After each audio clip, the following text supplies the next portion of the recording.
How's it going, folks? CR here, and this video is addressed to Facebook user Kyle LeGrand. Alright, so Kyle,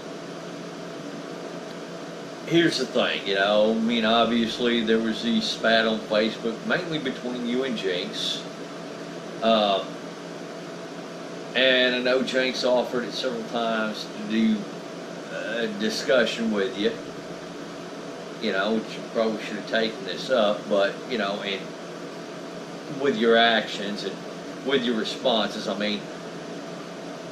obviously there's something else going on here, and I think that something else here is the fact, especially when you're talking about men who are thinking they're entitled to sex, I think this is more of a projection from you, and you should keep listening here on this one. I think seeing the fact that you're a male to female transsexual and you're constantly bitching about men being entitled to sex, and it took me skimming over your timeline for a little bit to figure this out, but I honestly think that it's because you're not getting the sex you want from men and you're projecting this onto men. And, obviously being frustrated with that's understandable. Obviously being a tranny, your sexual market is going to go down, so to speak. And yes, that can be a bit of a bummer, I suppose. But I'm going to give you some pro tips to help you improve your life. Well, let's start with pro tip 1.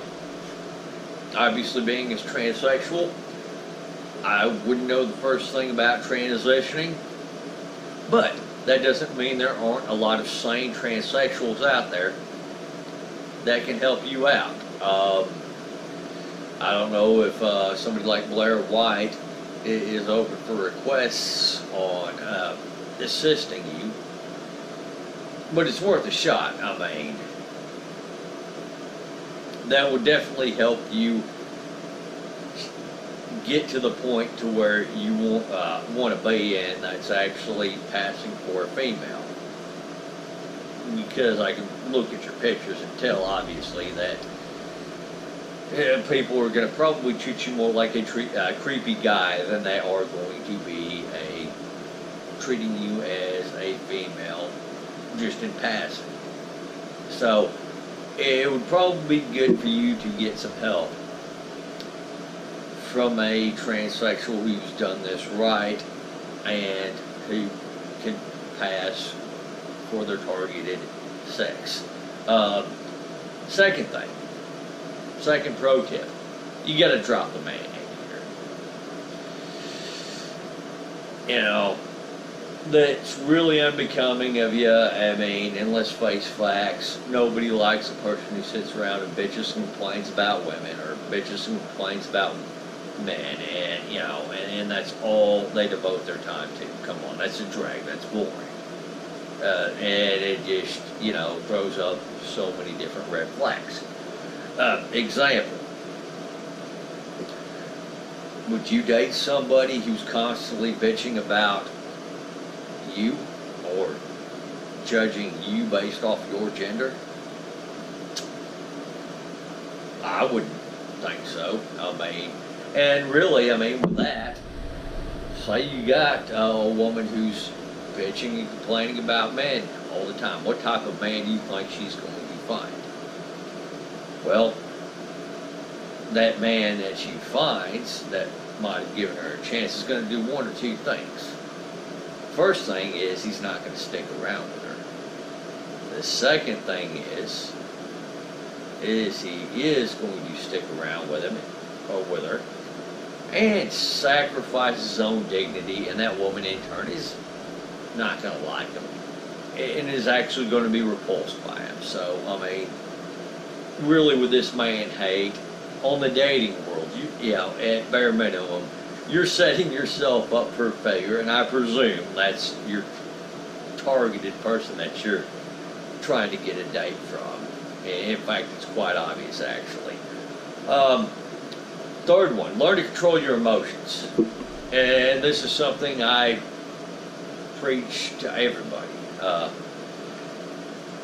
Feminist narrative is that men are taught to not have any emotions, not show any emotions. It's not true at all.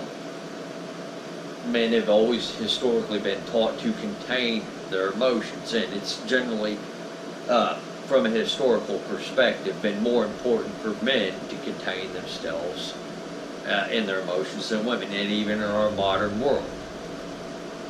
A woman that doesn't contain her emotions is less likely to get beaten, shot, or killed, or arrested than a man who refuses to contain their emotions. I mean, can you imagine what it'd be like for Mike Tyson or, somebody like that? If they just flew off the handle at every single time they were mad, or they acted on every single emotion. Come on now. But I think that controlling your emotions, keeping them in order, is a good trait for both sexes to have. Alright, so number 4, pro tip number 4 is you got to find a productive job. And what I mean by this is not your dream job, it's something where you're producing something. Something where you have a certain skill that others don't have on the market, and it's a marketable skill, it's in demand. Something where you're probably going to be working long hours, the work's going to be hard, and there are going to be days you want to pull your hair out, there are going to be days that stress you out type of work. Those jobs generally do bring in a little bit more money.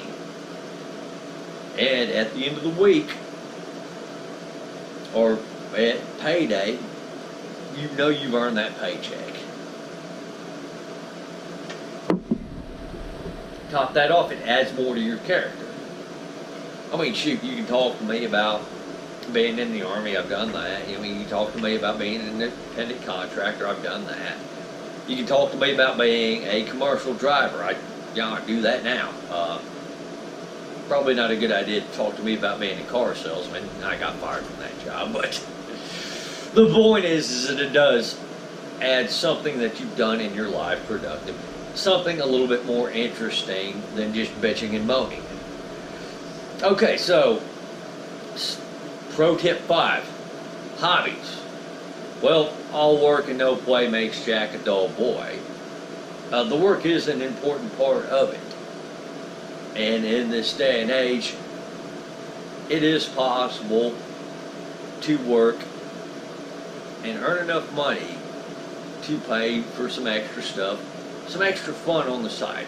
This is a luxury, maybe 200 years ago that wasn't quite so available to us as it is today, with all the innovations in technology and infrastructure.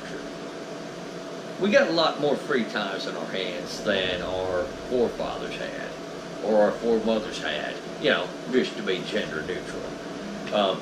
Find a decent hobby, Again, it's something interesting, it's something fun, first and foremost. It's something that's going to keep your mind busy, something that's going to keep your mind having fun. And second, it's going to make you a more interesting person. Shoot, I like to go mountain biking, I like to go kayaking, like to shoot guns, hell. In your case, you've got the Paint Pistols right there. You qualify for that. They're a pretty good group. They're going to teach you more on your right to have a firearm and using a firearm to protect yourself. But still, even that can be fun, even if you've never had to use a firearm to protect yourself before, or never will ever in the future have to use a firearm to protect yourself. Paint Pistols is a great group to be a part of.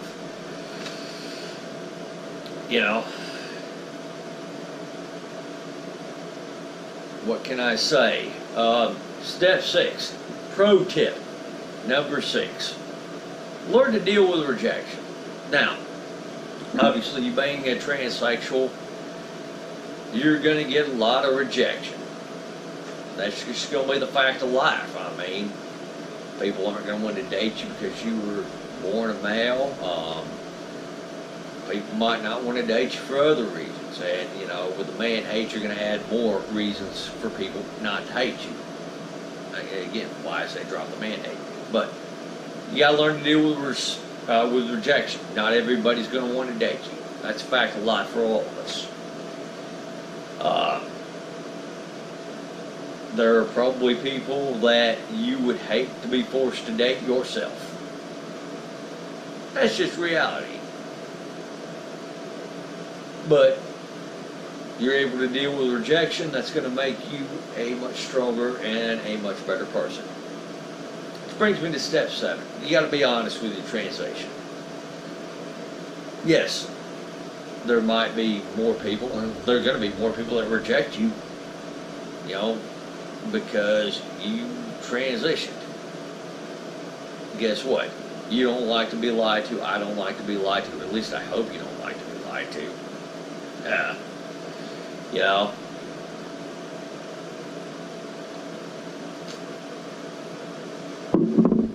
And guess what? Other people don't like to be lied to either. Especially on something like that.